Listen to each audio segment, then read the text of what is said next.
Good morning students. मैं रमेश आज आपको क्लास 7 एसएसटी का पार्ट 2 ज्योग्राफी का chapter 1 our environment nature and human chapter पढ़ाने जा रहा हूँ। इस चैप्टर में हम अपने वातावरण में संबंधित जो प्रकृति है उसके बारे में और मनुष्य के बारे में पढ़ने जा रहे हैं, जिसमें सबसे पहले हम व्हाट इज द एनवायरनमेंट, हमारा वातावरण क्या है, नेचुरल एनवायरनमेंट प्राकृतिक वातावरण, major spheres of the environment के जो मुख्य भाग हैं उनके बारे में, हमारे इकोसिस्टम के बारे में, ह्यूमन एनवायरनमेंट यानी मनुष्य किस वातावरण में निवास करता है उसके बारे में, evolution of human being, human किस में निवास करता है, क्या क्या चीज़ें करता है, उन सभी चीज़ों के बारे में, इंटरेक्शन ऑफ ह्यूमन एनवायरनमेंट और वातावरण में मनुष्य का क्या योगदान रहा है, ये सारी चीज़ें हम पढ़ने जा रहे हैं। अब आती सबसे पहला हमारा था व्हाट इज एनवायरनमेंट। एनवायरनमेंट क्या है? The primary function of the geography is to study the influence which the environment exercise of man and their activities. प्राथमिक क्रियाओं में हम ये देखते हैं भूगोल में कि मनुष्य किन क्रियाकलापों के माध्यम से हमारे वातावरण में प्रभाव डालता है। If therefore become necessary to know what environment is or what constitutes environment. इसमें become necessary सबसे पहले ज़रूरी हो जाता है। हम जानते भी हैं कि हमारे एनवायरनमेंट में कुछ सिद्धांत भी हैं जिन सिद्धांतों के आधार पर हमारा वातावरण स्थिर है तो कार्य करता है। It is a wide and comprehensive term. ये बहुत ही बड़ा और एक कॉम्प्रिहेंसिव टर्म है। कॉम्प्रिहेंसिव जो कठिन टर्म इसलिए है क्योंकि वातावरण जो है बहुत ही विशाल है, हम लोग वहाँ तक नहीं पहुँच पाते हैं। लिटरली साहित्यिक तौर पे the term environment means surrounding. साहित्यिक तौर पे वातावरण का अर्थ होता है सराउंडिंग, यानी हमारे चारों ओर या चारों ओर के पाया जाने वाला जो वायुमंडल है उसी को हम वातावरण के नाम से जानते हैं। More specifically it refer to the total natural setting and conditions that affect human being. ये रिफर करता है प्राकृतिक सेटिंग, जो हमारी टोटल प्राकृतिक सेटिंग्स हैं, स्थितियां हैं जिसमें लिविंग में जो भी जीव हैं वे प्रभाव डालते हैं। It is a combination of natural और ह्यूमन मेड फिनोमिना, जो मुख्यतः प्राकृतिक और मानव निर्मित दोनों फिनोमिनाओं पर आधारित है, जो इस प्रकार है। पहला होता है बायोटिक, दूसरा होता है abiotic. Biotic a word of living organism, यानी कि जो सजीव प्राणी हैं जैसे प्लांट्स और एनिमल। सजीव में यानी जीवित हैं जैसे पौधे और एनिमल या मनुष्य आता है। और दूसरा होता है अबायोटिक। अबायोटिक मतलब non living things element, the word of non living elements example land, यानी वो निर्जीव प्राणी जिसमें जान नहीं होती है जैसे मिट्टी। While the natural environment refer to the both abiotic existing on the earth। इसी प्रकार से पृथ्वी का जो वातावरण है नेचुरल एनवायरनमेंट वो दोनों पर आधारित है, प्राकृतिक और अबायोटिक, यानी बायोटिक अबायोटिक यानी सजीव और निर्जीव जो पृथ्वी पर पाए जाते हैं। Human environment revealed the activities, creations and interactions among the human being. इसी प्रकार से ह्यूमन एनवायरनमेंट यानी मनुष्य वातावरण वह वातावरण है जिसमें उनकी क्रियाकलापें, मनुष्य के द्वारा किया जाने वाला क्रियाकलापें, क्रिएशंस, उनके द्वारा क्या क्या आविष्कार किया जाता है, क्या क्या वह निर्मित करता है, क्या चीज़ बनाता है और उनका वातावरण पर क्या प्रभाव डालता है, यही हमारा ह्यूमन एनवायरनमेंट कहलाता है। The major elements of the environment natural environment are. अब हमारे मुख्य एलिमेंट यानी प्राकृतिक जो पृथ्वी के मुख्य एनवायरनमेंट के जो मुख्य तत्व हैं, एलिमेंट्स हैं, वह इस प्रकार हैं। पहला है एयर, लैंड, वाटर और लिविंग, यानी वायु, भूमि, जल और जीवन यानी living beings. The first three wise, जो पहले तीन हैं क्या, एयर, लैंड एंड वाटर, यानी air, land and water make the physical और नॉन लिविंग एनवायरनमेंट। ये भौतिक क्रियाकलापें हैं और नॉन लिविंग एनवायरनमेंट है, यानी कि ये सजीव नहीं है, निर्जीव है। लिविंग बींग्स में हम यानी सजीव के बारे यानी कि बायोटिक की बात करते हैं, जिसमें प्लांट्स, एनिमल और माइक्रो ऑर्गेनिज्म आते हैं, यानी पौधे, पशु पक्षी और माइक्रो यानी सूक्ष्म ऑर्गेनिज्म यानी जीव कंस्टिट्यूट द बायोलॉजिकल और लिविंग एनवायरनमेंट, जो आपका बायोलॉजिकल और लिविंग एनवायरनमेंट के अंतर्गत आते हैं। अब इसी में सबसे पहला आ गया हमारा नेचुरल एनवायरनमेंट, यानी नेचुरल एनवायरनमेंट क्या है। We live on the earth which is one of the 8 planet of the solar system। We live यानी हम जिस पृथ्वी पर रहते हैं वह हमारे ब्रह्मांड के सोलर सिस्टम्स के 8 ग्रहों में से एक है, with its very special feature, जो अन्य जिनकी सतह जो अन्य के अपेक्षा बिल्कुल ही अलग है। Our earth stand from apart from other planet, हमारी जो पृथ्वी है वो अन्य ग्रहों की अपेक्षा बिल्कुल ही भिन्न है। बट किंतु what make it's unique among all the planet that is the harbours life, ऐसा क्या इसमें अलग है जो सिर्फ इसी ग्रह पे पाया जाता है और जीवन इसी पर संभव है। Life exist on the earth is countless, हमारे पृथ्वी पर जो जीवन है वो अनगिनत है, फ्रॉम इंक्लूड जिसमें शामिल ह्यूमन बीइंग भी हैं, अनगिनत जीव पाए जाते हैं। No other planet is not is the provide condition, ऐसा किसी अन्य ग्रह पे पाया नहीं जाता है जिस पर जीवन संभव हो सके या फेवरेबल ऑफ लाइफ, यानी जीवन जीने के लिए जो वातावरण प्रचुर पाया जाता है वो मात्र पृथ्वी पर संभव है और अन्य किसी ग्रह पर संभव नहीं है।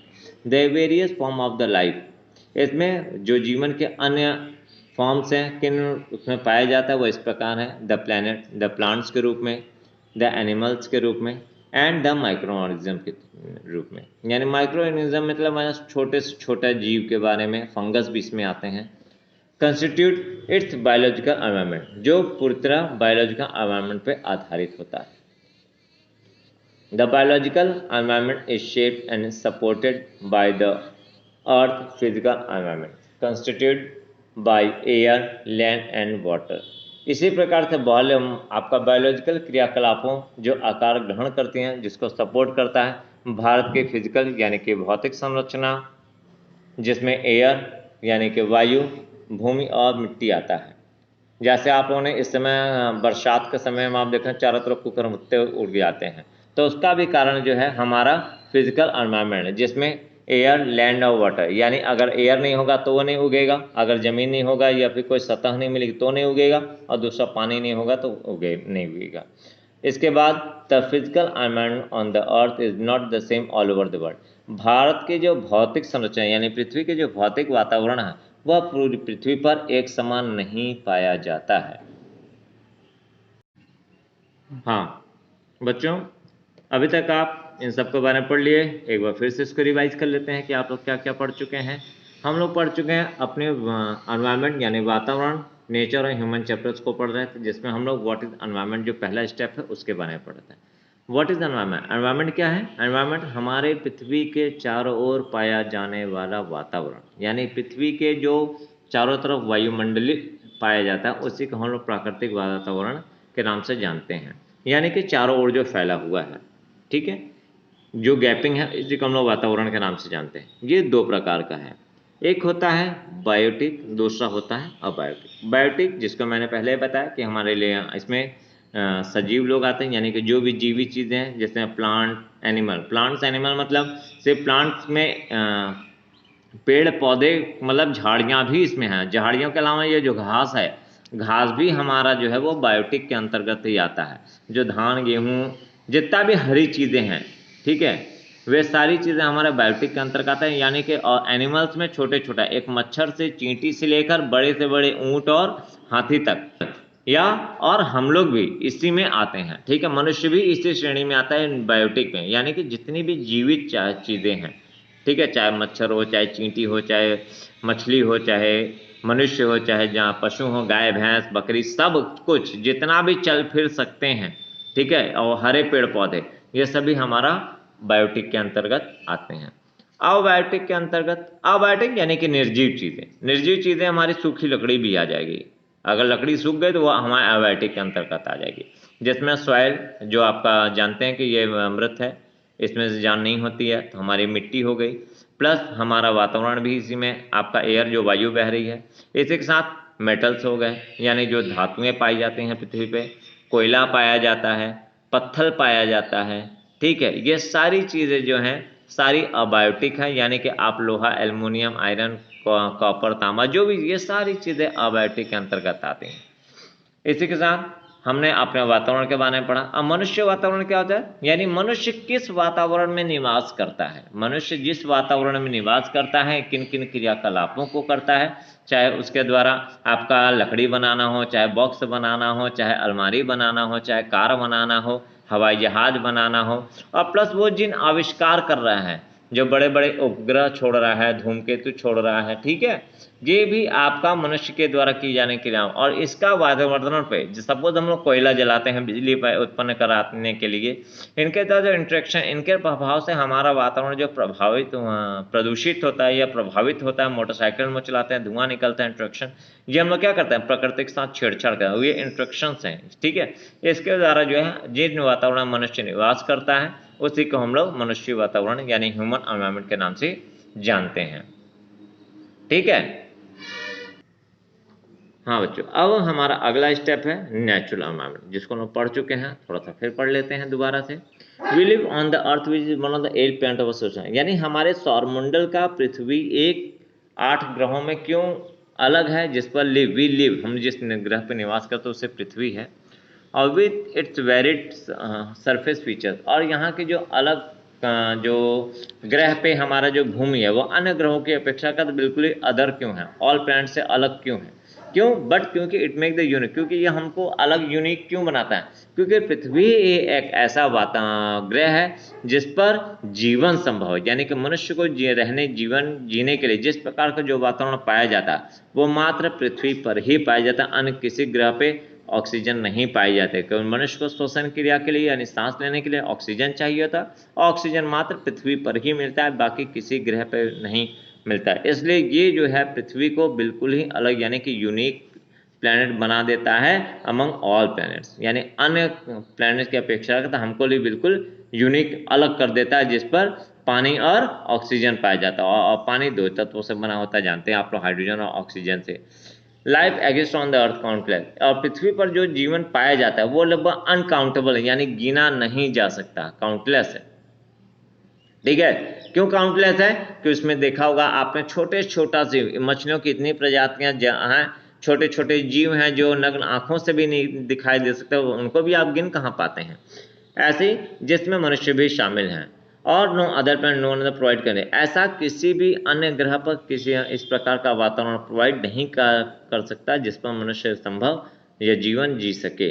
This very life of the planet, इस प्रकार से ये जो है जीवन अन्य ग्रहों के अपेक्षाकृत हमको बिल्कुल ही अलग बना देता है, जिसमें मनुष्य, पेड़ पौधे, पशु पक्षी और छोटे छोटे जीव आते हैं, जिसको जीवन जीने के लिए बायोलॉजिकल एनवायरनमेंट अनिवार्य हो जाता है। अगला है बायोलॉजिकल एनवायरनमेंट इज शेप्ड, हमारा जो बायोलॉजिकल एनवायरनमेंट का जो आकार है, जो सपोर्ट करता है, वो पूर्णतया बायोलॉजिकल क्रियाओं पर आधारित होता है, अथवा अर्थ के फिजिकल एनवायरनमेंट पे। अर्थ के भौतिक वातावरण से मतलब हमारा है एयर, लैंड एंड वाटर, क्योंकि किसी भी जीवन को जीने के लिए लैंड, एयर और वाटर जरूरी है, ठीक है। इसके बाद हम लोग physical on the earth is not same all over the earth, यानी पृथ्वी पर हमारा जो भौतिक वातावरण है वो पूरी पृथ्वी पर एक जैसा नहीं पाया जाता है। क्यों नहीं पाया जाता है, इसको हम अगले स्टेप में यानी major spheres of the environment, ये हम लोग अगले भाग में पढ़ेंगे। धन्यवाद।